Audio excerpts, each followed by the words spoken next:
Hello. Hello, everyone. Good evening. How are you all doing? Welcome to our Time to Talk, our live conversations about mediumship every 2 weeks.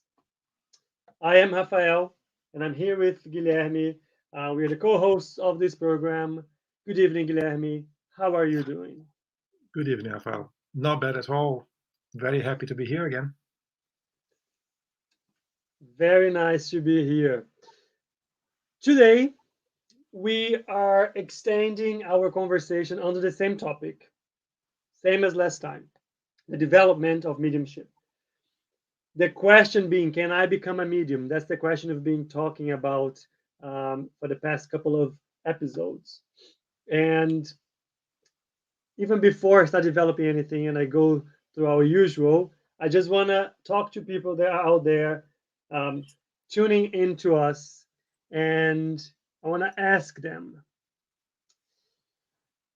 please share with us if you have, or if you've had, or if you're going through any experience of ostensive mediumship that you feel comfortable sharing.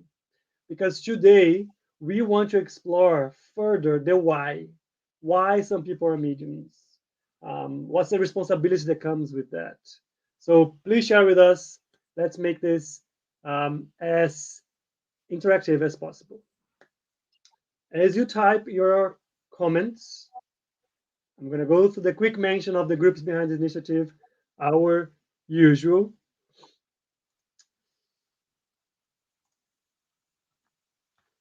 First of all, Spiritist Society of London. Guilherme and I are members of SSL. That is the group behind this initiative.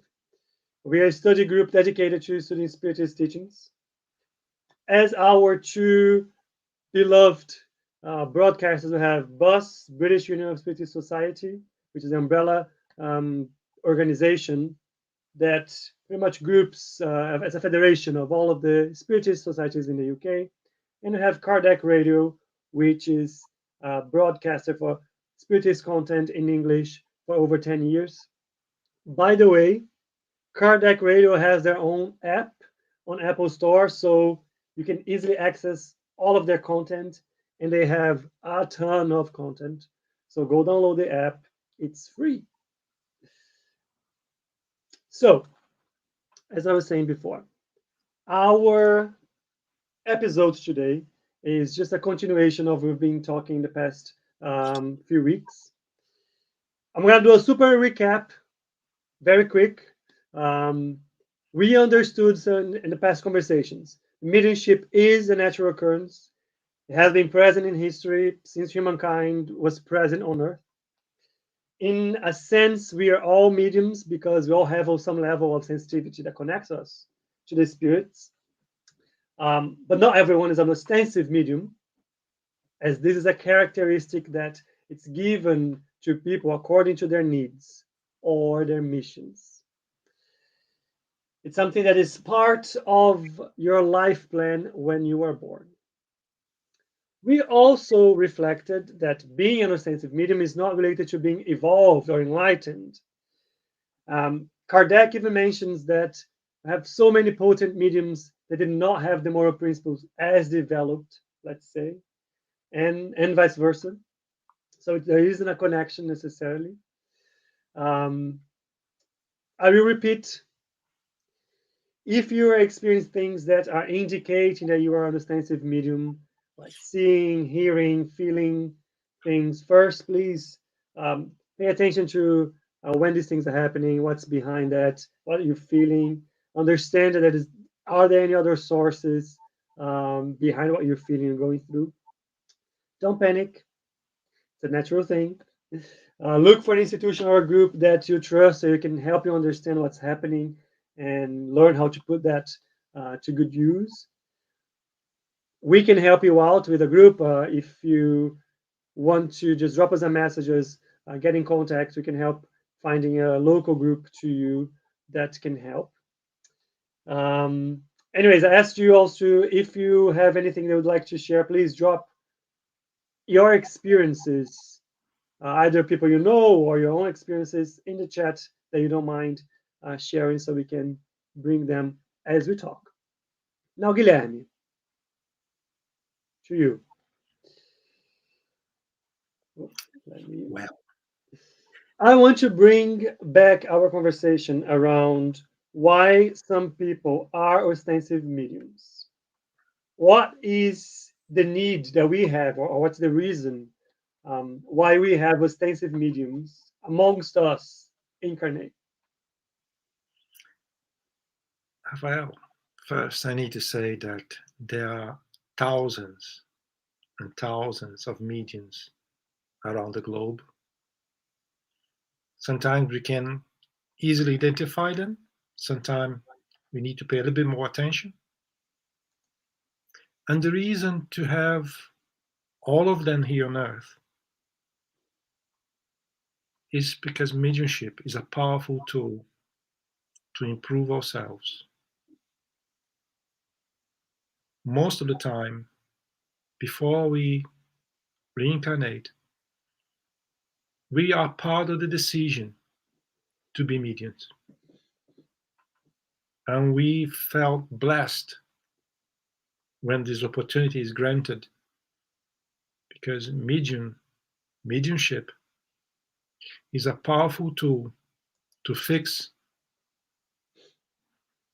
what we left behind, to How? fix How, what how we is how left. is that so? No, sorry. Let me jump in straight away.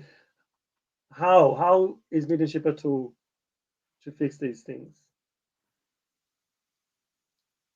Let me start answering this question, refreshing our mind that a medium may listen, may write, or even allow conversation to go through him. Through those three examples, and there are more examples we can give, if we direct our mediumship to do good, as we spiritists call mediumship with Jesus, we will help the spirits. And at the same time, we are helping ourselves.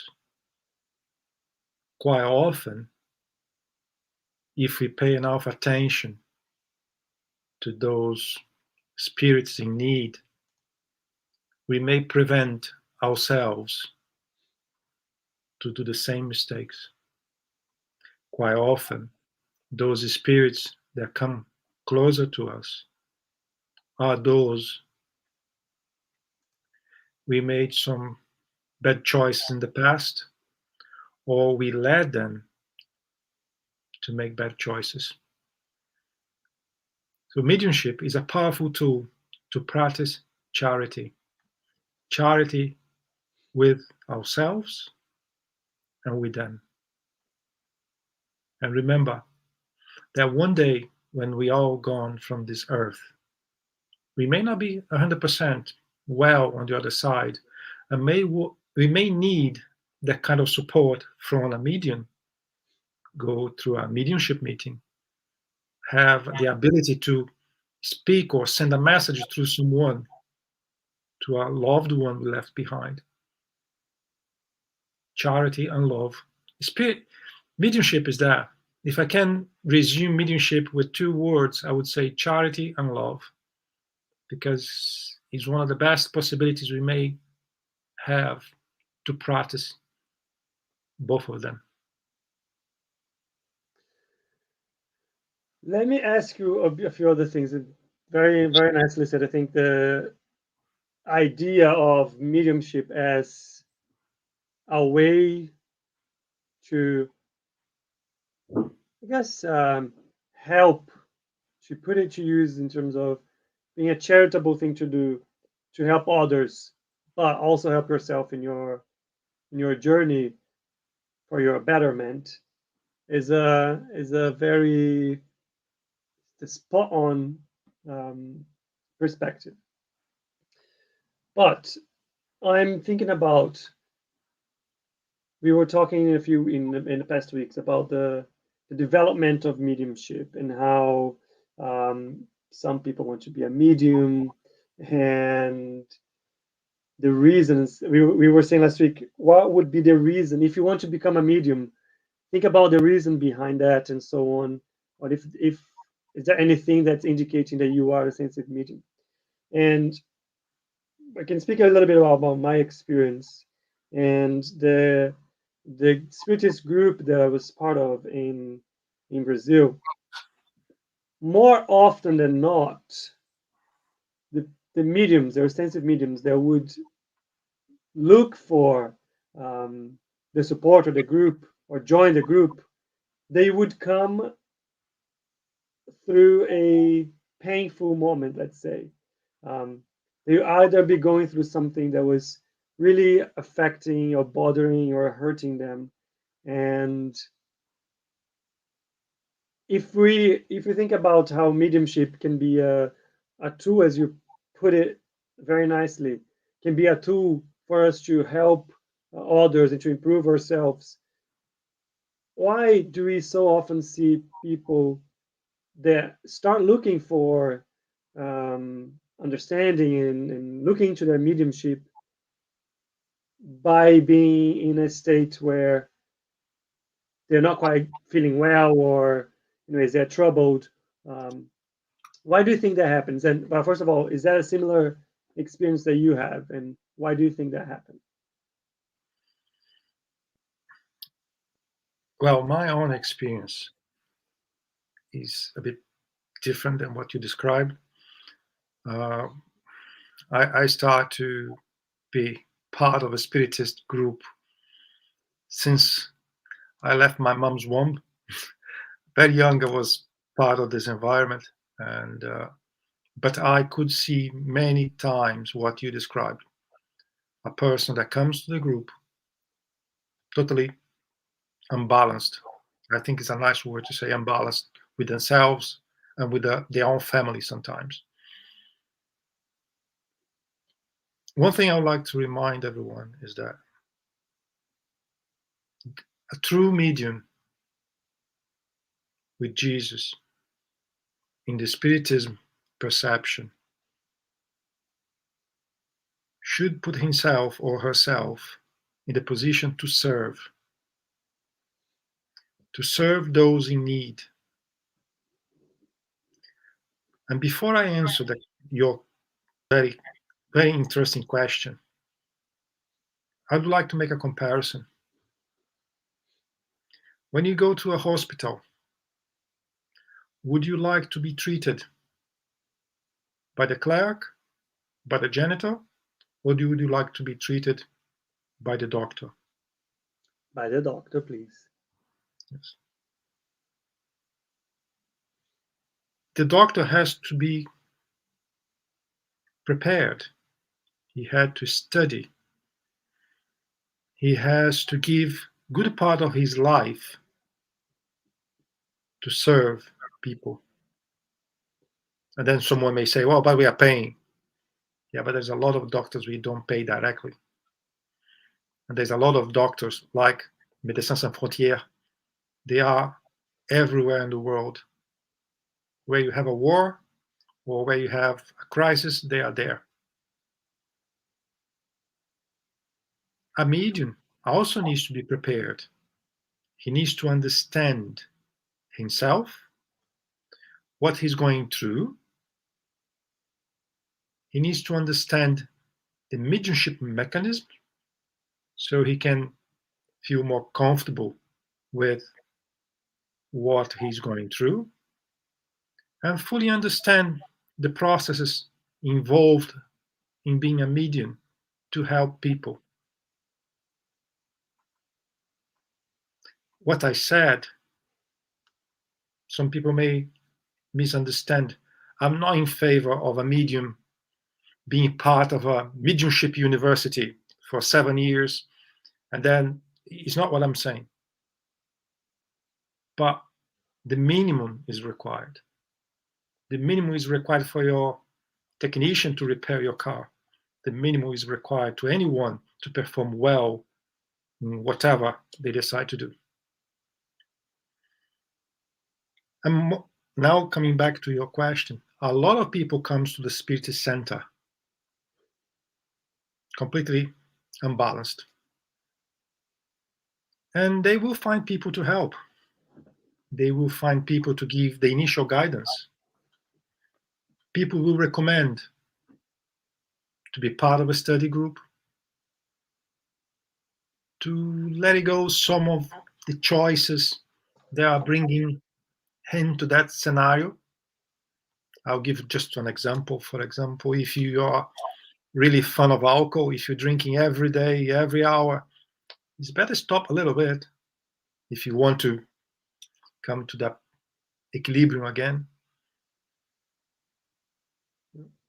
And people will give you the guidance. And the guidance is not very small. You need to decide to be better. You need to decide to practice charity. You need to decide to help yourself, to help the others.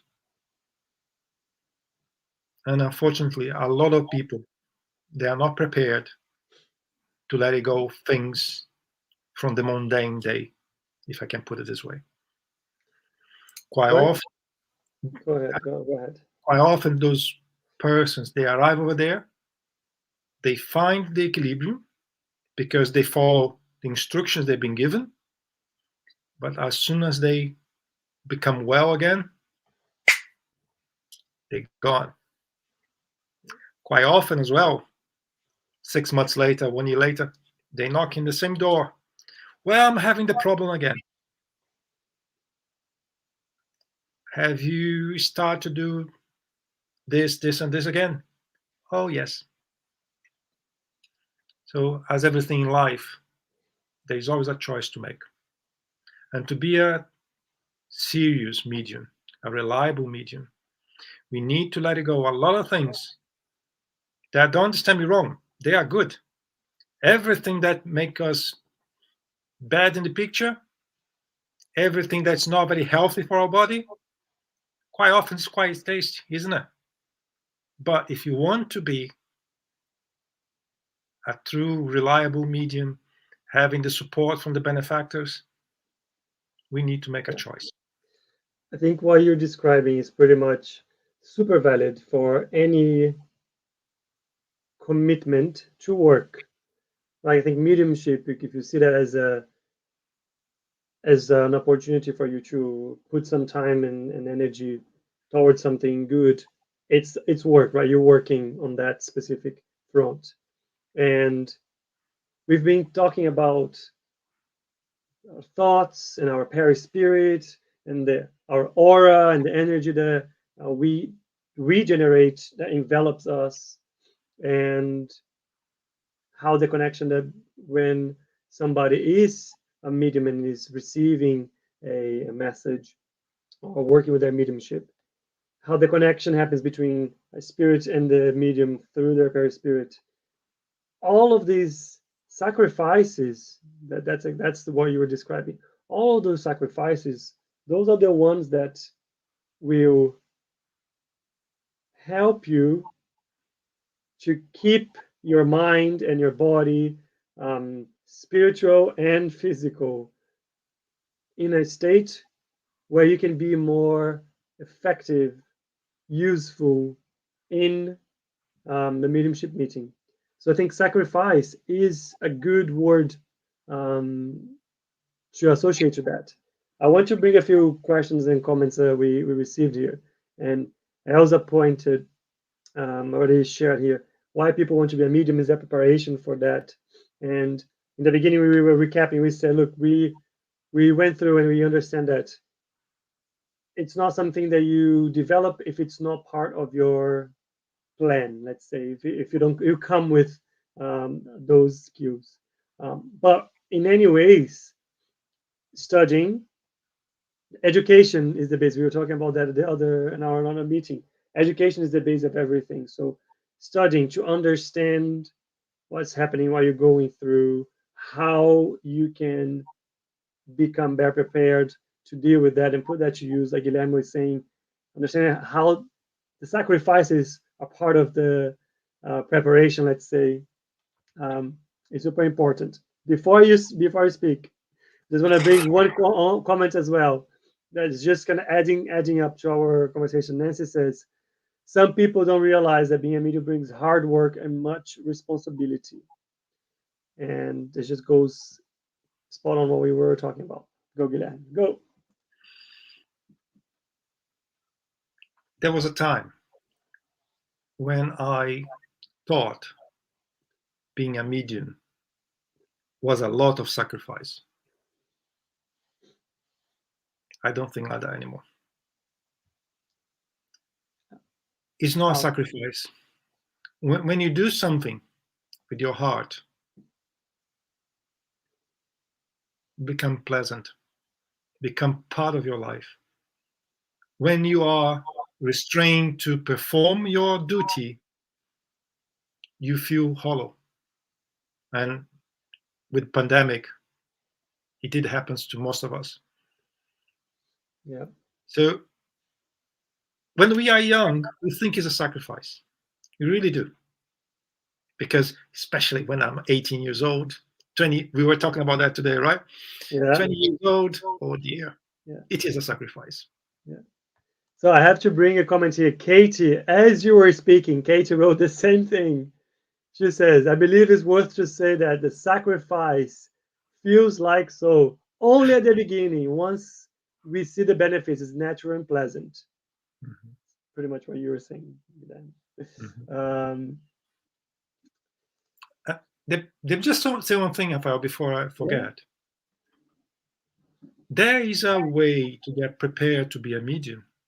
For example, SSL has a program called POMAP, giving instructions, giving knowledge to possible future mediums. And quite often, people that are really into that kind of study is because they are afraid about something that they don't understand with themselves, or they already know they have some weird thing going on with them and they want to explore. So as SSL does, I bet there's a lot of options everywhere. But if you guys are interested, SSL may help in that sense. Definitely. Well reminded. I want to bring another question here from Faye this time. And I think it still goes on to the development of mediumship and I think the responsibilities that come with it and so on. And Faye was asking, there are lots of stories and warnings against wanting to act as a medium. Could you say something about that? Why are you laughing, Guilherme? Because it's true. Because it's true. I'll make another comparison. It will be very dangerous to try to fly a Boeing 777 if you're not trained to do so. And if you are a passenger of this plane, you want to be 100% sure that the pilot knows what he's doing. With the mediumship, it's the same. You have to have someone that's familiar with this activity, know enough to ensure himself and you, so both can learn together. It's true. It's true because quite often a medium decides not to give away what will make his journey more difficult. And if you've been given instructions how to fly a plane, and when you are landing, you decide not to put the wheels down, the landing gear, you will crash. You may hurt yourself and other people. Mediumship is the same. You need to start slowly with a good supervision. You need to study not for a period. The medium needs to study all his life. He's always something new. What do you mean something new? Everything was written by Kardec 200 years ago. He really wrote a massive compendium called the Medium's Book. But there is more information nowadays, more interpretations of what he brought to us. And as himself said, follow science. Spiritism is a progressive philosophy. If you decide to remain 200 as it was 200 years ago, you're not following his own instructions.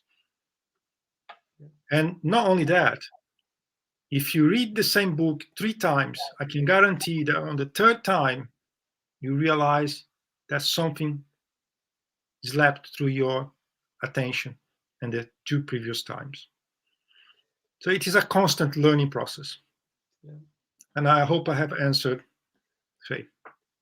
You made a very good point in terms of science, because we know, for instance, that there were so many developments in medicine to understand the function of the pineal gland, and we have been, I guess, lucky is not the right word, but I'm going to use it anyways, lucky enough to have known about how that is our center of thought, let's say, that connects. It has such a huge role in anything spiritual in our lives.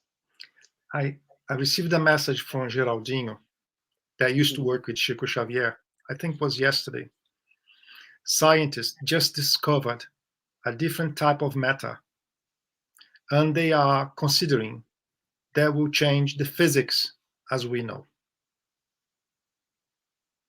What kind of stage of matter is this one? Are we getting closer to find what we call perispirit, the spiritual world? What is this new physics coming through? A lot of things we think we know may change in the very near future. Very, very true. I want to move to even more practical comments. And if all of you, and by the way, thank you for the comments. I see Katie, Natalia, Nancy, Fadia, keeping them coming. I'll bring them on. But bringing this to a bit more of a practical exploration, we always bring the André Luiz and his books as examples, right? Yeah, they're very close to our heart because they are pretty much, I guess, playbooks, or it's just so many lessons in a single book in terms of things to sparkle our reflection on the things that we could be changing, could be doing differently on our day-to-day, that we don't even stop to think about it. The first book is the Astral City, where he explains about life in the spiritual city. Second book is a super interesting one, and that's the one that we're going to bring a couple of examples here today. It's called The Messengers. And in very simplistic terms, in this book, André Luiz gets involved with the works of a department of Astral City that is responsible for, I guess, the mediumship phenomena, putting the mediumship phenomena, putting mediums to good, elevated work connected to that Astral City, dedicated to helping others, enlighten others through mediumship. So this is what the book describes, and I want to bring a couple of cases so we can talk about it. And those cases, they pretty much answer a question that Natalia asked, which I think would be great to bring some light to it, right? So Natalia says, amazing talk, guys. What can happen when someone comes to this life with an ability to be a medium, but does not pursue it? It is going against his or her own progress. Let me talk to you about Otavio. Let me bring here. So, chapter 7 of book The Messengers. brings to us the story of Otavio. So Otavio was a spirit that had been preparing himself for 30 years in the spiritual world to return to Earth to work as a medium. In those 30 years, he had received a lot of help from benefactors, spiritual friends, directors, anyways, a lot of help from a very broad group of people, of spirits. He would have, when he was planning his life on earth, he would have health, he would not get married, but he would be entrusted 6 orphans that were spirits that had helped him, had worked hard for him in the spiritual world before his return. So there was a way of actually saying thank you and equalizing his debt before those 6 spirits. His work as a medium would start slowly and develop with much sacrifice, the word of the day. He would be sent more and more material the more he demonstrated self denial, detachment from material possessions, disinterest in gratifying the physical senses. Anyways, and he demonstrated his commitment to the work. He came to Earth, he had everything in place, promising life to show loyalty and devotion to his benefactors and instructors. Guess what happened? He forgot all of his commitments.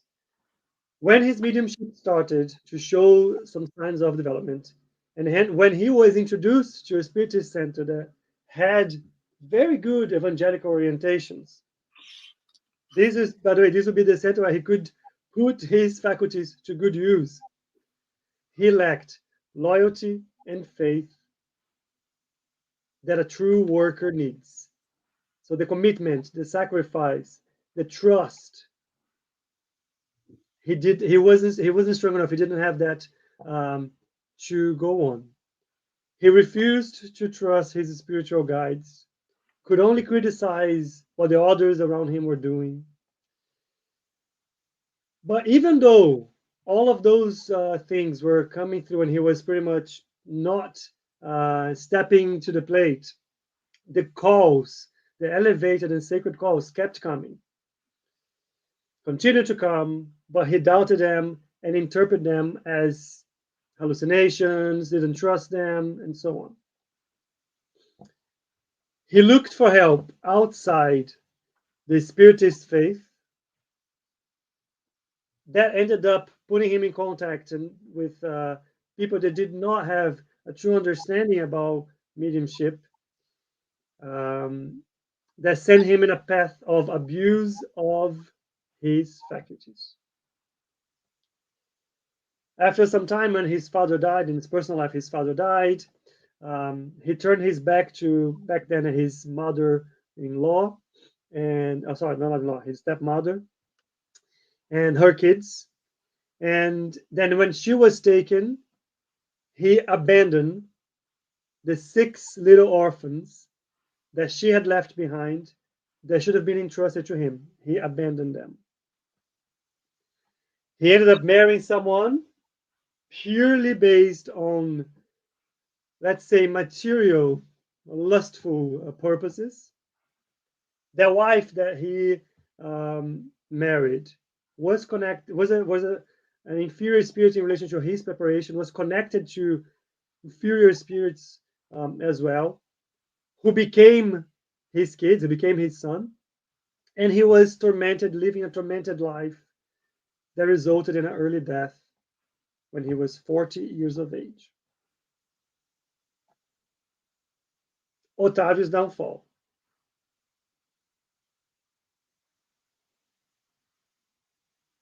What do you think, Guilherme?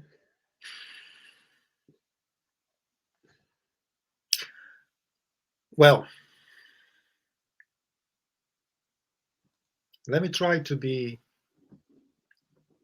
subtle as possible because it's a topic that I heard over the years more than one interpretation. There are mediums everywhere. Every religion, no religion at all, Eastern, Western, hemisphere, everywhere. Right? I, as a medium, I understand that I did ask, probably I begged to be a medium because I would understand there was a way for redemption, if you want to put it this way. And when I incarnated, for several reasons, I decided not to be.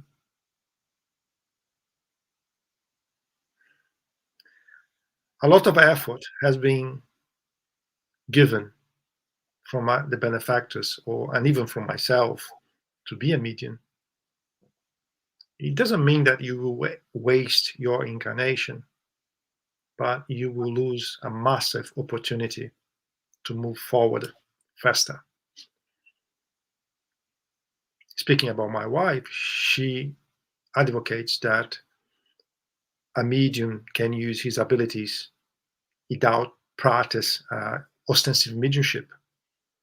And to a certain extent, she's right in my eyes. But nothing will convince me that I'm still wasting a massive opportunity. Because if I'm a medium, it's because I'm here to serve, and the mediumship will help me to serve better. It will help me to repair my own undoings. Trying to answer Natalia's question is that I would advise, I would help, I would give incentive to a person that is really a medium to develop their own possibilities, because that will be help. It will be good for him or her and for a lot of people. Remember again, mediumship, medium is to serve.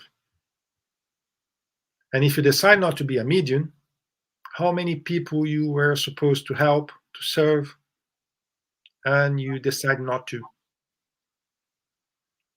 I think life is a consequence of decisions. You choose something, or even if you decide not to choose anything, is already a choice. If in my incarnation plan I'm supposed to help 100 people, regardless if they were from my past or not, but 100 people, and because I didn't bother or didn't want it, or I was afraid to be a medium, I did not help 100 people. I think that would remain in your account for a little longer, and eventually you have to help them anyway. I want to bring Katie's comment and then make a bit of comment on that, because linked to Natalia's question. And Katie is asking, would you say that if the person or the medium doesn't get it and surrender, someone who the person, the medium, love very much will perhaps suffer badly as a wake-up call to the medium who neglected their mission? It's, and I think I want to use that comment as a link to, we cannot analyze things separately. And when we talk about being a medium, Natalia was asking, being a medium and not answering to your call, let's say. Guilherme pointed out very well. In this specific case, Otavio's example, he says he was 30 years working with a group of benefactors around him to prepare himself for this life, the life that he had. So when you come with that skill, there is so much interconnection related to these experiences you're going to go through. There's so much amendments that you will be making because you had that skill. If you put that skill to good use, there will be so much protection of bad influences, let's say, that could end up making you worsen problems, create new problems. So there were so many things in part of your plan that will be impacted. Like what the question that Katie put now is, could it affect negatively somebody who is close to the person? Yes. Is it a rule? No, but it could, because who knows if by, remember we talking about sacrifice, by the sacrifices that you make, by the commitment that you show, by the loyalty, the faith, and so on, you attract to you more benefactor, good spirits. You repel from you the ones that are trying to get close to you because of your lessened inclinations. The less likely you'll be to succumb to any temptations, let's say. I don't like to use the word temptations because it feels very like biblical and moral. But what I mean is, when you are faced with opportunities of doing things that can be positive or negative, detrimental or not to you or others, the better surrounded you are, the more support, the more likely you'll be to make the right decision.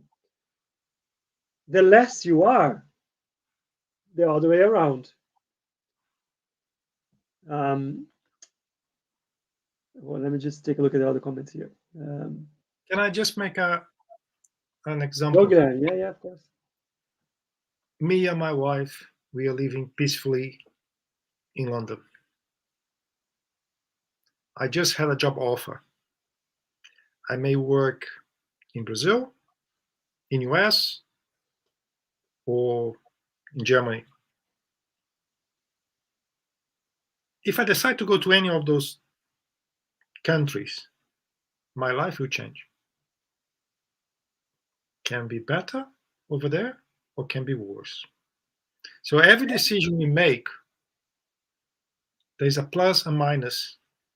And thinking about my wife, thinking about my kids, to a certain extent, they will feel the reflex of my choice. There is no such a thing as someone suffer in place of another. We have some hiccups in the way, but it's not like the son suffer in place of the father. But we need to understand that the environment may change, right? You put it brought to my mind, not you, they did. An example, someone else will never suffer for what your debt is, but in that uh, life plan, you were maybe as a medium that, if committed to work and with the sacrifice and so on, it kept its inner peace and strength. Maybe you would have been a necessary support to help your partner, to help your son, to help your brother, anyways, to help somebody close to you go through a specific challenge that they might have in that life.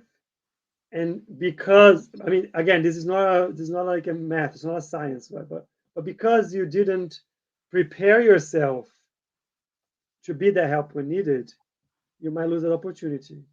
Mm-hmm. So it's so many ways. Like that. Have a comment here from us. Medium is a vigilant worker 24/7, which is so true. Katie also mentions very similar. More than we know. Well, Katie also mentions when we were talking about the sacrifice and so on and the development of it. It's a matter of embracing mediumship in a daily life, just like we embrace our breakfast ritual every day. It becomes part of us. It's we need to I always take that out as a homework from any study groups, which is we need to create better habits. How do we create better habits? What are the habits that we want to create or change? That is how we change our behavior. I want to bring another example, another story. We still have 15 minutes, so we should have time. The next one, also from the book The Messengers. That one is chapter 8. We're going to talk about Acelino. Acelino's tragedy. Acelino had a different experience than our friend Otavio. But just like Otavio, he had received a lot of support from the spiritual benefactors. His life was planned so he would enjoy bodily health, mental stability. At the age of 20, he was called to the mediumistic work and received a lot, great support from invisible benefactors. He had great testimonies of clairvoyance, clairaudience, psychography. Himself and the groups that he was part of were really fulfilled with joy and satisfaction in terms of the works that they were able to produce thanks to the benefactors connected to the group. So, up until now, Acelino was doing well. He was involved with the group, he was showing commitment, they were receiving support from the benefactors. However, despite the enlightened lessons, he turned his faculties into a source of material income. He wasn't willing to wait for the abundance of resources that he would receive in his spiritual life after his work. After all, I like that thing. After all, weren't other religions doing the same and charging for spiritual work, religious work? Why couldn't he do the same? Even though the spirits that were behind um, the essence of the work, he thought his personal collaboration, even though the spirits were the essence of the work, he thought that his collaboration as an intermediary needed payment, should receive a payment. So the spirits attempt many times to clarify his confusion and explain to him the challenges that he had and why he shouldn't pursue that specific path. But his inferior interest spoke a bit louder, and he started working only for paying clients. He became very popular, especially with people that wanted to improve their health or find solution to material affairs, businesses, and so on. So he shifted. He was still using his mediumship and his skills, let's call it. But instead of a school of virtue, fraternal love, and higher education, he was focused on business competition, legal relationships, criminal relationships, passionate whims, police cases.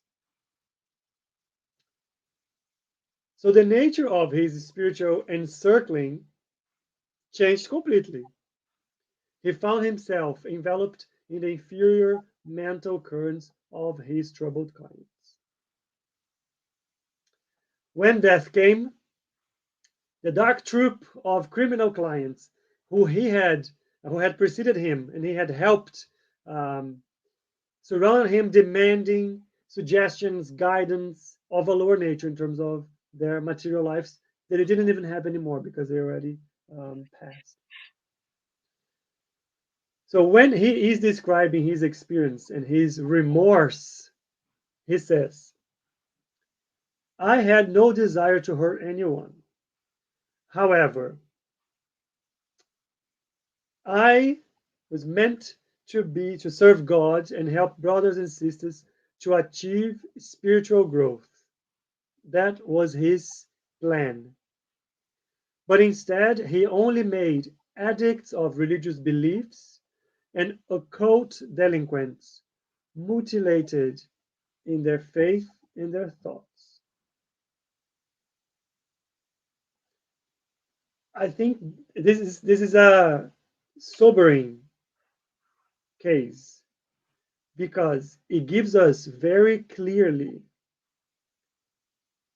in our faces the elevated nature that mediumship should have and how it should help others, and the direct cause consequence, the issues that brings if it's put to use in a different way that is not according to the enlightened principles and plans that brought that medium to that moment.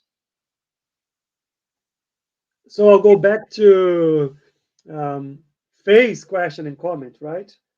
Which was why can we comment about people that want to um, take, be mediums or act like mediums or so on? Acelino's case is an example that we can take for us. Look at how he damaged an opportunity that he had, that he was committed to help others, by putting that to use in a different way, not as elevated. Rafael, I think as the rule number one, we should not judge anyone, right? It has been brought as an example that is on the book. That's a marvelous piece of information.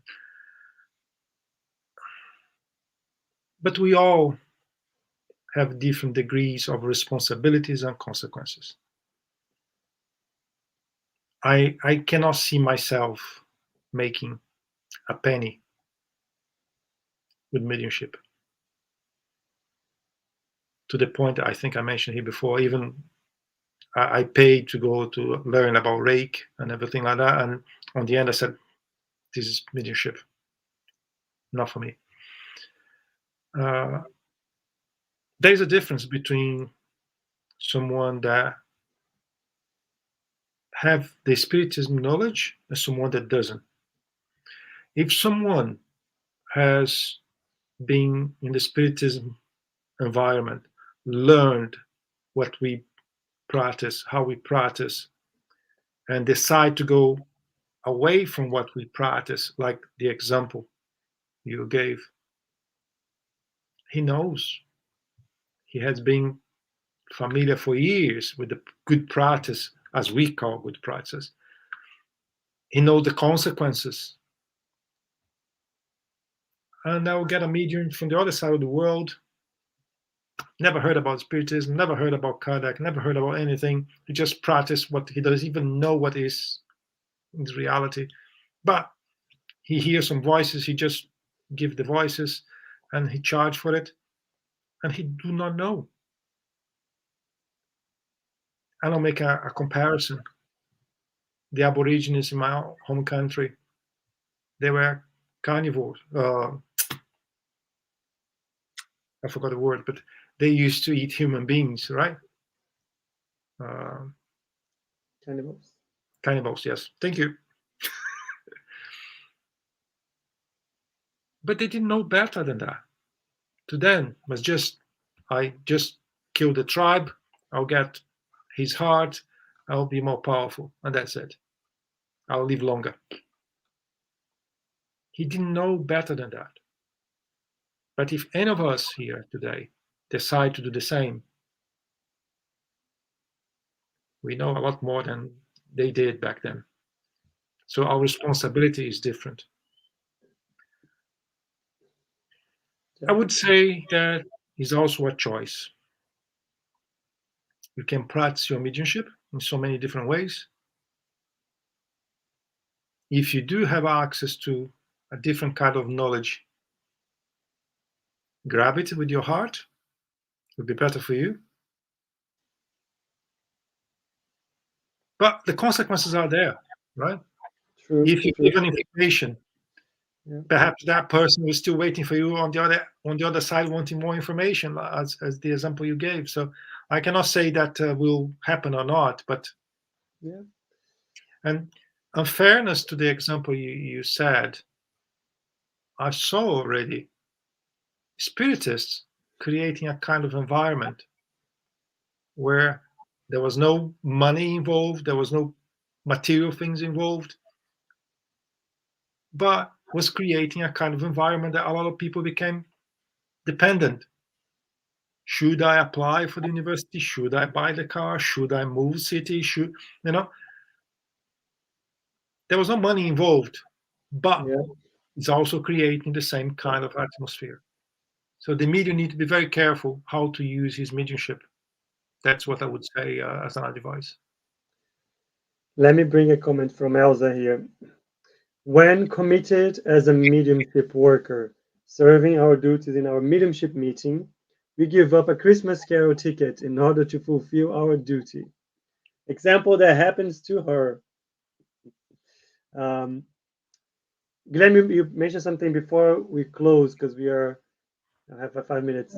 Um, you mentioned something that was quite very good, which is look, the idea is never to judge anyone because we know our own, only us, we know our own pitfalls as well. So we're here to help and support and guide, but not to judge. And I want to bring something that comment that Nancy made in the beginning of the call that I was saving for the end because I want to link to this. And she said, I know a couple of mediums that give themselves a lot of importance. That's vanity when they had to be humble in first place, which is very much in line with the example that we just saw from the book, The Messengers.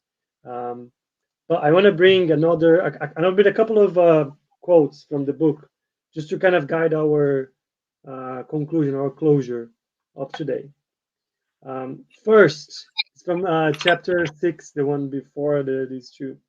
Um, when one of the I guess the lecturers or the benefactors are talking about it, and they summarize very very quickly. They're talking about mediumship as a big plan, as a mission, and the purpose that you have when you accept that task. Let's say, um, and he says the general cause of failure or in mediumistic work is the lack of a sense of responsibility and remembrance of the duty to be fulfilled, which is exactly what we saw with those two cases. Um, this specific chapter, he explains to us there's so many mediums that had a lot of support and they had big plans, big tasks to do, but unfortunately, once they come uh, and are born and are living their lives here on as incarnate, they deviate from the plan. Um, Unfortunately, it happens a lot. But studying, reflecting, commitment to our own transformation, that's the way to go. The I have two couple of messages I just want to bring before we close. And this is from chapter 7. And it says, to be honest, that is from our Otavio. Otavio described that in this way. I wasn't ignorant of the upright path that the Father had assigned to me for my struggles on the earth.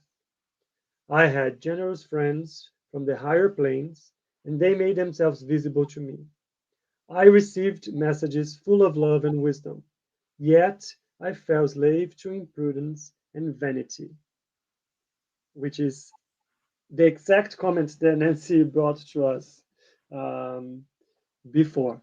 And who can say that we are not susceptible to imprudence and vanity in any of our struggles in life? But I want to close one thing, and I think that is I guess, the main weight in terms of the responsibility that the mediums bring when they are when they come in this planet. And this is the last one. Spiritual duties are concerned with eternal interests. The stewards of the soul's assets are endowed with extremely heavy responsibilities.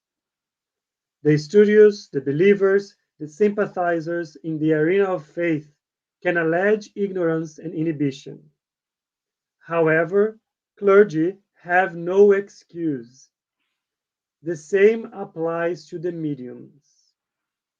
Missionaries live with a storehouse of such conviction that nothing can exonerate them from the guilt they amass.